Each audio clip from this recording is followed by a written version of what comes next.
Hey, what's up, guys? Today we're drawing Pikachu from Pokemon as Goku from Dragon Ball Z. Okay, so this is gonna be a very exciting drawing. Feel free to draw along with me and pause the video if you have to. If you just want to see the speed drawing of the video, go ahead and click on the info card now.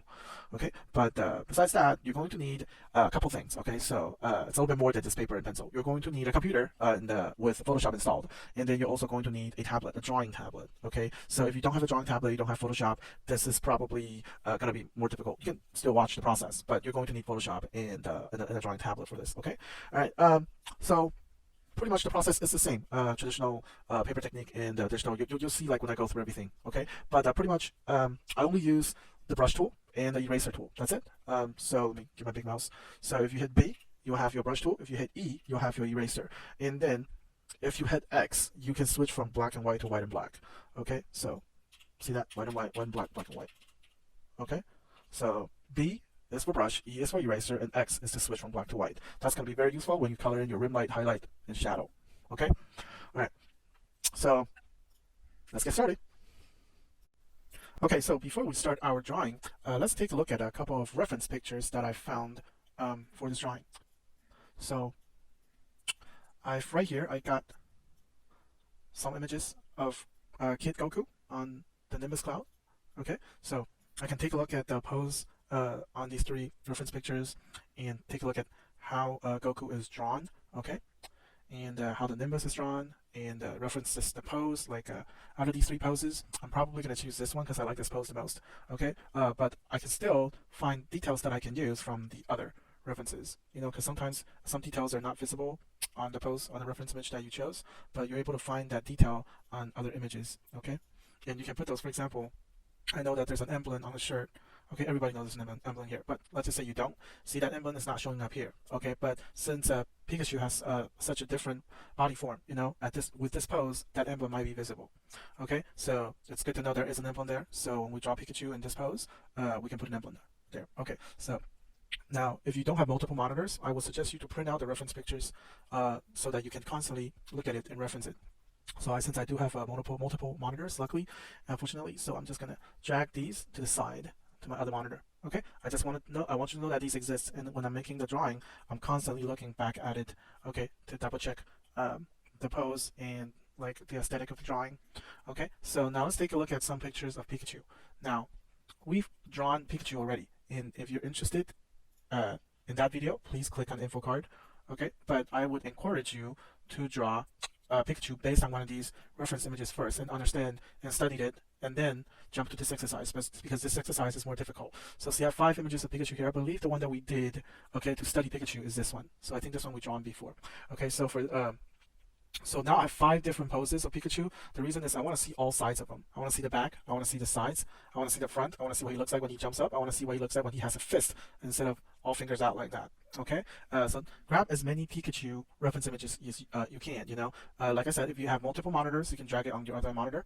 Now, if you don't have multiple monitors, I would suggest printing them out and constantly look at Pikachu. Okay, and reference back. Okay, so make sure that the Pikachu that you draw actually does look like Pikachu. Okay, now let me drag these Pikachu images aside. Okay, and just remember, when you see me draw, I'm constantly looking at these reference images, okay, to get an idea of the correct form and shape. All right, so let's start with a piece of new paper, okay? So I'm going to draw on an 11 by 17 piece of paper. So I'm going to use the command Control-N for a new file. Okay, and then I'm going to choose print as my new document type, and I'm going to choose the tabloid 11 by 17 paper. Now, I like to do 600 dpi because it gives me more definition to work with, and when I print, I will print at 300 dpi. So I work on 600, but I'll print on 300. Okay, so that way I'm always getting better resolution. You know, like if you shrink a big image down, you know, the image will look better, but if you were to enlarge it, it will become blurrier. So that would be my suggestion. 11 by 17 and change it from 300 dpi to 600 dpi. I'm going to click on create, and now I have my piece of paper. Okay, so I'm going to unhide. Actually, your workspace might look different than mine when you open up Photoshop. So I'm using Photoshop 2020. If you're using an older version, it might look a little bit different, but for most of the features and tools, it's the same. So you want to go to Window, Workspace, and click on Painting. This is a workspace I have. And when you click on that workspace, you're going to see something like this, okay, with all the palettes unhidden. So I'm going to hide it, okay? So now, for the sketching and drawing, I like to use Kyle Ultimate Pencil Hard right here, okay? And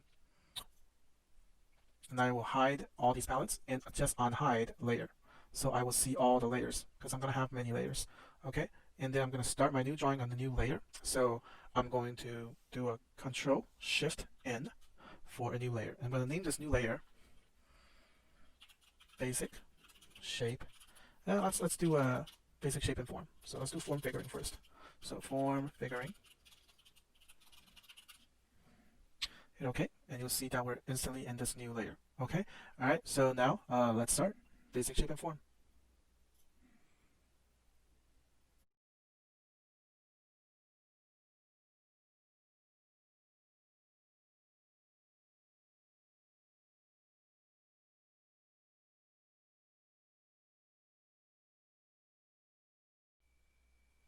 Okay, so see how I have like the basic form figure drawn. So now what I want to do is actually make this layer lighter so I can draw the clothes figure on top of the form figure.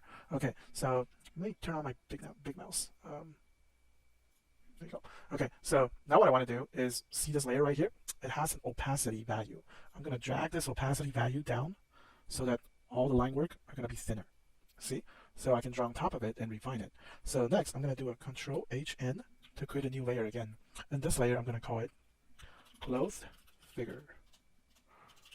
Okay, hit OK. All right, so now I'm going to add in the shape for like a Goku costume. Okay, all right, so let's do that.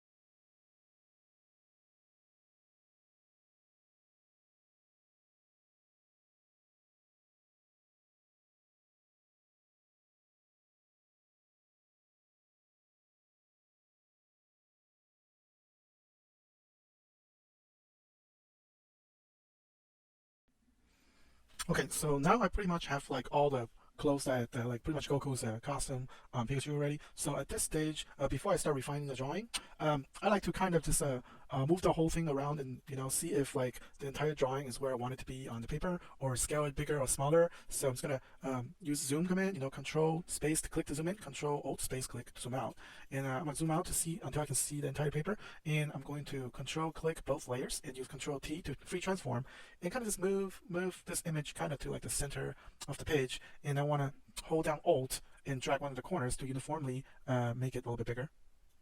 Okay, so maybe something like that. It's pretty nice. Okay, and I'm going to hit Enter to confirm the free transform.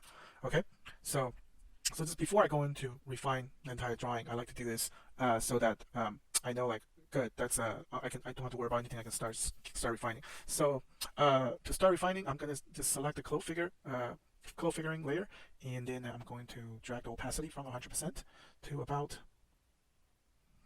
let's say about 30%, 20%. So just enough that I can see it on top of the form figuring, but not too dark, so dark that I can't work. I can't work on my refined drawing. Okay, so now I'm gonna do a Control Shift N to create a new layer and call this refined drawing. Hit Enter. Now we have a new layer. Okay, so this is the fun part. This is where I'm going to start zooming in, start really defining my drawing for inking. Okay, so let's do that. So start zooming in and jump right to it.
Okay, so now we have a refined drawing complete. Okay, so when I was doing the refined drawing, you probably noticed me doing a couple of things I'm going to go over. So first, I like to flip my drawing like every now and then to just double check that things look right. Because a lot of mistakes that you actually won't be able to see like if you don't flip your drawing. So how you do it is go to image rotation, and then you go to flip canvas horizontal. See? This way I can see my drawing in another perspective. A lot of the mistakes sometimes you don't catch if you don't flip your drawing. Okay, so I'm like about like 90%, 95% happy with everything. Before I start tracing it, inking it, I probably will do a couple more adjustments, but this is 95% I'm pretty happy with. Okay, some of the foes I'm not quite happy with. I might modify just a little bit here and there. Okay, but most everything I'm good. So let me just go image rotation, and then flip canvas horizontal, flip it back. Okay, so like unlike drawing on paper where black pencil drawing is black pencil drawing. Now in computer software like Photoshop, we can actually change the black pencil lines to blue. So when we start inking, it will help us. So like the pencil lines, you won't confuse the pencil lines with the inking lines. Okay, so what I'm gonna do is you need to go to layers, go to new adjustment layer, and then use a hue saturation new adjustment layer. So when I click on this, okay, you'll notice new layer. I don't change the name because like we're only gonna use a couple of these. So you know, hue saturation is hue saturation pretty much. So I'm gonna click OK, and this will pop up. Okay, so as I adjust the sliders here, the image will change. So first of all, I'm gonna change the saturation so that the colors come out more. It's not just black. Okay, so I'm gonna adjust this right here. I'm gonna drag this down. I'm gonna click on colorize. I forgot to click on colorize. Make sure you click on colorize. See how when I click on colorize, everything is colorized. If you don't, this is gonna be grayscale. So I'm gonna trace this. I'm gonna drag the saturation all the way up. Okay, I'm gonna drag the lightness up. Okay, and then I'm going to drag the hue to play with the color. Right now it's a red. Red is usually for background. For characters, you want like a cyan blue. Something like this. Okay, and maybe a little bit lighter. Good. Okay, so this is pretty perfect for inking. So I can click on this right here to hide the properties. Okay, and you can see this hue saturation layer. If I click on this eye icon, I can turn it off. Turn it on, turn it off, turn it on, turn it off. It's pretty fun. Okay, so like I said, now what I can do is I can do a Control Shift N to create a new layer. Okay, so this new layer, okay, we'll call this trace.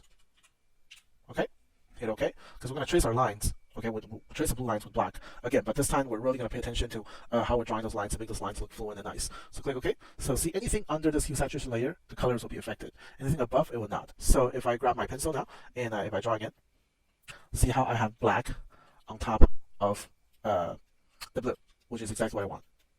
Okay, so and after I'm done with the inking, I can simply turn off these 4 layers. So I can shift select all these 4 and turn it off. Actually, you don't need to shift select it, but see, after you turn it off, you see nothing but the ink lines. Okay, so okay, with that being said, I'm going to put these 4 layers into a group actually. So I'm going to shift select all these, and I'm going to do a Control G to put everything in a group. Okay, and I'm going to rename this group. Double click on the name. We'll rename it Basic. I'm going to just call it Pencil Drawing. Okay, so I can turn off the group, and it's very fast. Just turn it off, turn it back on. Okay, so I'm gonna go into speed drawing again and start inking. Okay, so you're gonna see me go back into the pencil drawing again a little bit more. So just change things here and there. Some areas I don't like. Actually, probably, you know what? No, I'm just gonna fix it in my tracing. Okay, so yeah, let's start tracing.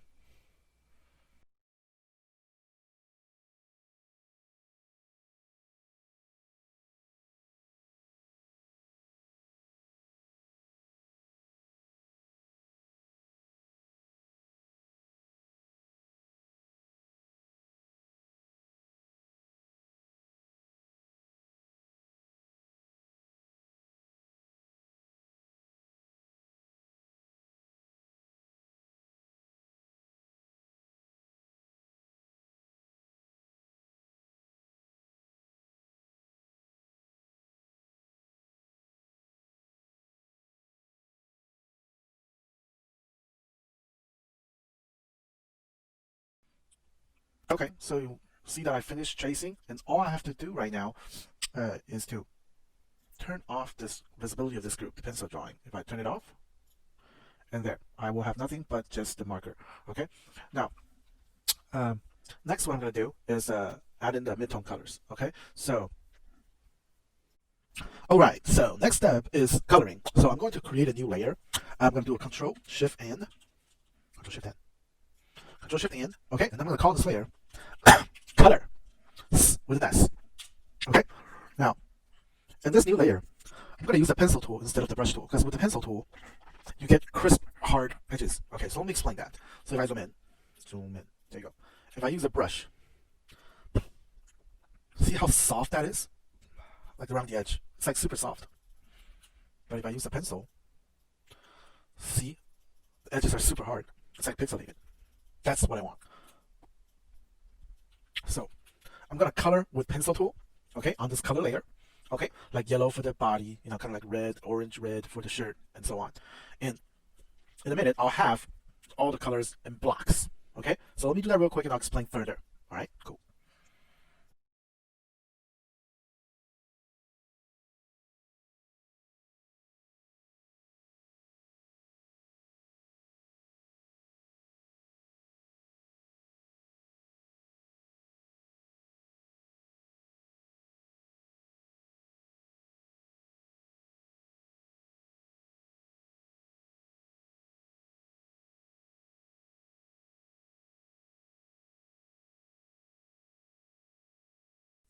Okay, so now I've pretty much like outlined the entire silhouette of the design. Okay, so why I do that? And because I drew it with pencil, so now what I can do is just use the bucket tool. So I'm gonna go use the bucket tool, which you hit G, but you have to change it from the gradient bucket to paint bucket. See, G is a shortcut for bucket tool, but it's defaultly set a gradient. You're gonna change it to paint bucket. Okay. All right. So now all I have to do is click and click. Voila! The whole thing is colored. Ah, okay. So now what I do is I'm going to turn on this icon right here. It says lock transparent pixels. What does it do? All right, here's what it does. If I don't have this thing turned on, let's just say I pick a different color. So I'm going to go to my swatch paint color. Let's say I choose a yellow. All right, yellow. And I go to my pencil tool and start drawing again. See, you can actually draw outside the silhouette. I'm going to Control Z to undo that. Now, if I have the lock transparency icon turned on, now you can only paint inside the pixels that exist right now. Okay, so if I paint now, see, I will only paint inside that silhouette. Okay, cool. So we have that turned on. Now what I want to do is every layer has like layer blend mode. So right now the blend mode is set to normal. Now you don't have to understand every single different blend mode yet, but for now we're going to learn about multiply. It's one of those blend mode that's used the most. Multiply means whatever color that you painted on, it's just going to be multiplied on top of whatever that's underneath, whatever that's beneath it. Okay, look at my big mouse. Yeah, so see, with the normal blending mode, the silhouette color flat is covering up my line work, so I can't add other color flats. But if I change it to multiply, now I see my line work. Okay, so what I can do now, I'm going to use my pencil tool. Let's just say Pikachu's little cheeks are red, right? Right. Okay, so I'll choose like red, like orange red, and I can just start coloring the cheek.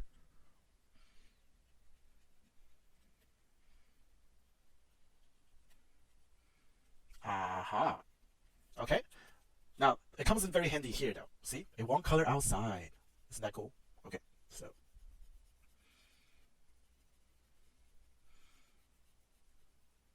Okay. Alright, now I'm going to use my, click on G, and go to the bucket tool, and just fill it in. Fill it in. Fill it in. Voila. Okay? You want to make sure it's not coloring all layers, okay? If you take this, all layers, all hell breaks loose. Okay, don't click on this. Evil, not for now. Okay, so anyways. Now I'm gonna just go to speed draw mode again and just start drawing all the color flats. Okay, it's really cool because if I turn off the trace layer right now, you see that? You see that? Isn't that cool? Cool. Okay, so anyways, let me do that. All right, so watch me color.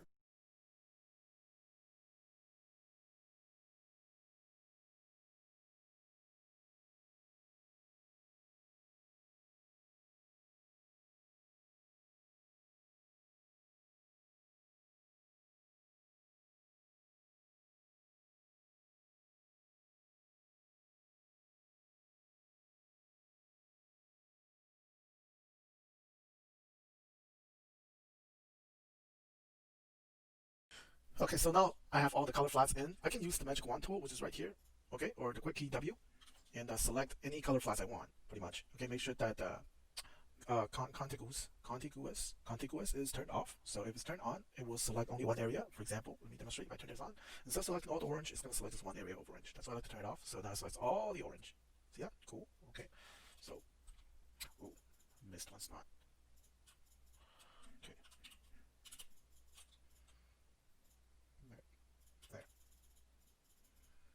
There. Okay. So See, I can select any color I want, and then let's say if I want to change it, let's say this is not red enough, like I think it could be more orange or red, I can do a Control U, which is hue and saturation, and play with the colors. See, I can change the color to anything I want. More saturated, more grayish. Okay, so but see how these dotted lines kind of annoying? You know, it's get in the way. So if you click Control H will hide it. Control H again will unhide it. So I like to hide it, Control H, and then do a Control U again, to hue saturation, and change the hue for the color. See how it's more red? Now it's more yellow, and I'm actually fine with how this is. But I do think that the cheeks are not red enough. So what I'm gonna do is I'm gonna turn on contiguous, and then I'm gonna select this cheek, and shift select this cheek. So I have these two cheeks selected. I'll do a Control H to hide it, and then do a Control U. Okay, and change it to something that's more red. Okay, that's one way to do it, or the other way is you can just select a new color and color it in. So I'm gonna click on G for bucket, and let's say something more red. So maybe this one right here, and you can just color it in, just like that. Very simple. Okay, maybe this one. No, you know what? This one is good. This one, yeah, a little bit more red. Too red. Do this one. Yep, that one is good. Okay, so we have this color for the shirt, this color for the cheek. Now they're two different colors. Okay, I'm gonna make the black a little bit lighter, because I want to leave room for shadow. So I'm gonna make it a little bit lighter, kind of like that. Okay, I'm gonna make the whites a little bit darker because I want to leave room for highlights. You know, so Control H, Control U, and then I'm gonna change the lightness down. See how it's darker now? Okay, and actually these highlights in the eyes, I'm gonna leave it pure white. So after I hit OK, I'm gonna do a bucket tool again. I'm gonna select white, and I'm gonna color this in. Make sure contiguous. Bam, bam. Okay, so I'm gonna leave those white. All right, so now I have all the colors in there. The next step I want to do. Okay, you ready for this? We're working at add in our shadow. Okay. Okay. So to start drawing in the shadow, we need a shadow layer. So the way we do that is I'm going to Control click this color layer, Control click, see how it selects everything on that layer, the whole entire silhouette. And then I'm going to do a layer, in the adjustment layer, hue saturation. I'm going to call this shadow. Click on OK. See, now I can adjust the lightness or darkness. Pretty cool, right? Okay, so we don't want to go completely dark, completely black. We don't need to do that. Okay, so we're going to do like 60%. That's pretty much a good starting point. Later on, you can always change it. Okay, later on you can always change it. All right.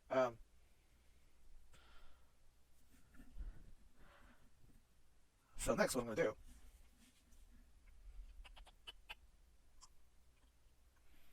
is I'm going to make the saturation a little bit less saturated, because when something is in the shadow, it doesn't get as much contrast. Okay, so things won't look so bright. So it's going to be like all gray down.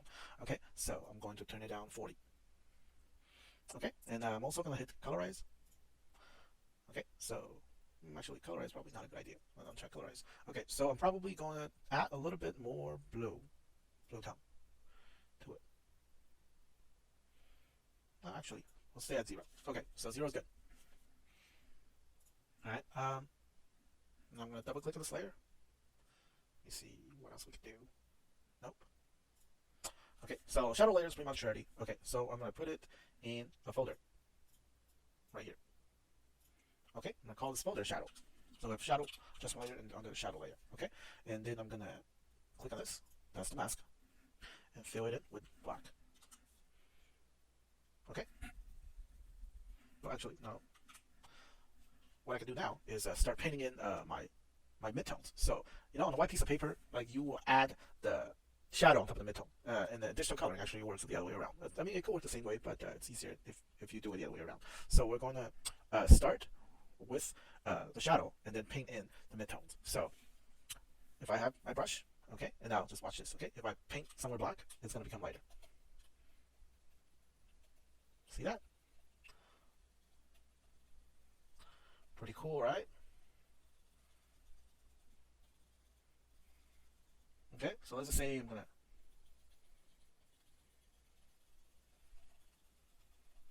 let's just say this tongue here. If I hit X, I can make somewhere darker. See that? And if I hit X again, I can make it lighter. Pretty cool. Okay, so that's what I'm gonna do. I'm gonna start coloring my shadow. Okay, so watch me color. So I'm gonna go everything white again. Let's start from scratch. Okay, all right, let's do this.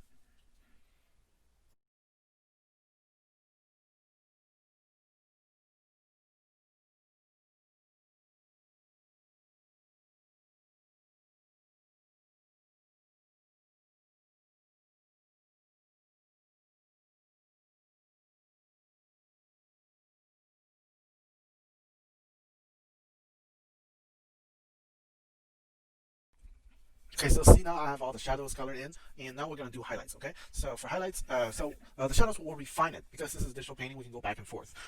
If you have like all your layers organized like I have. Okay, so we can always go back and refine it. But for now, what I'm gonna do, I'm gonna lay in all the highlights real quick. Okay, so I can kind of see the entire thing. Okay, so I'm gonna do a copy the shadow layer. Okay, so I can do just drag it down to the plus sign here, and you'll be able to do a copy of it. Okay, so I'm gonna rename this. Double click on the name. Rename this highlight. Okay, and then I'm going to color everything white first so we don't see anything. And then I'm going to change the hue sats on this, and instead of darken it, I'm going to lighten it 60%. Okay, and then I'm going to saturate it a little bit because things in light, the colors will come out a little bit more. Okay, so I'm going to saturate it. Okay, and then I'm going to color it all black. So I don't see any of it. I'm going to turn my shadow layer back on. Okay, and then I'm going to color in my highlights. So when I paint in a white, the white highlights will come out. Okay, so I'm going to add in my highlights right now.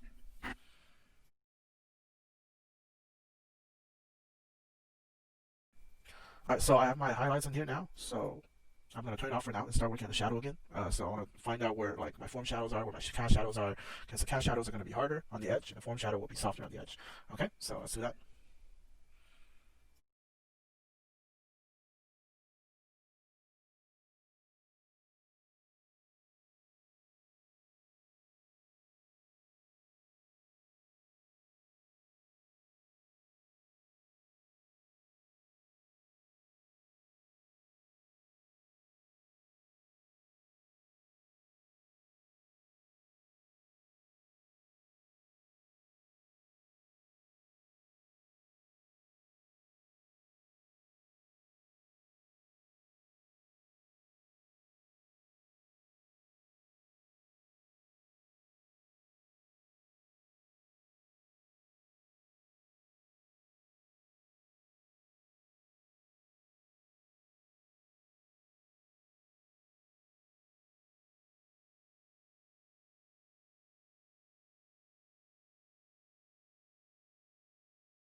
Okay, so see how now I have all the shadows softened? Now there are a couple of cast shadows here and there. I'm not sure if you noticed. See, right here, there's a small cast shadow from the rope.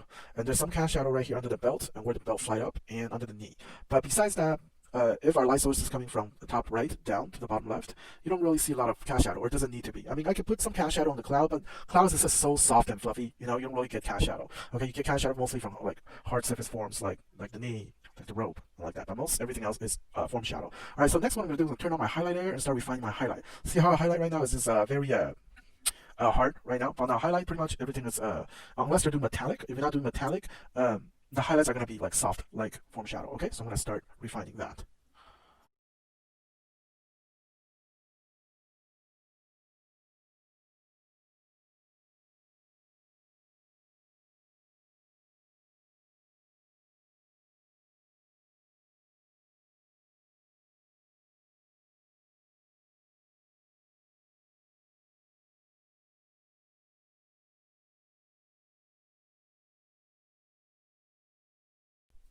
Okay, see now, after I put in the highlight, the strong is really coming along with the highlight, shadow, and the midtone. Now I'm gonna do one more lighting effect, which is a rim light. So rim light is actually, now you see that we have highlight going to midtone and then going to shadow, right? Now rim light is after the shadow, like there's a rim of light, okay, at the edge of the shadow. It will help pop out like the edge, like the character, the form of the character. Okay, so I'm going to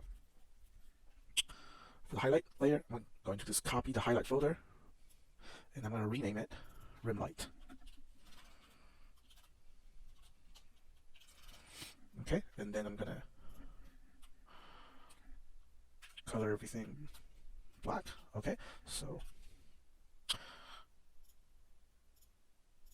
So I have my highlight layer, shadow layer, and rim light. So I'm going to start working my rim light and punch out the edge, okay? Okay, so see now that I put in the rim light, so everything popped out even more. So the next I'm going to, one last step is to thicken the profile lines, kind of like how when we draw on paper, I like to thicken the profile lines, same thing with digital painting, okay? So I'm going to go back to my Kyle's Ultimate Pencil brush, okay? I was using the Pastel Palooza brush at 60% flow and with transfer turned on. Okay, so going back to Ultimate Pencil Hard, and on this new layer, the profile layer, I will thicken up the outlines, okay? So let's start.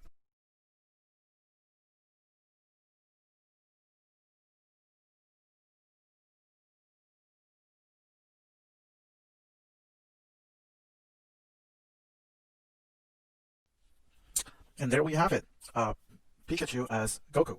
Okay, so I guess I hope you guys enjoyed this drawing tutorial. So I'm just starting to introduce Photoshop videos in my channel. So every video will get better, and if you learn how to draw with me on paper, and if you happen to have Photoshop, you'll be able to learn how to draw in Photoshop with me. Okay, actually the drawing principle is pretty much the same. It's just like now we're going from traditional paper to Photoshop digital. Okay, so now if you enjoyed the video, you like it, please like and subscribe. Okay, so I'll see you next time for more exciting drawings.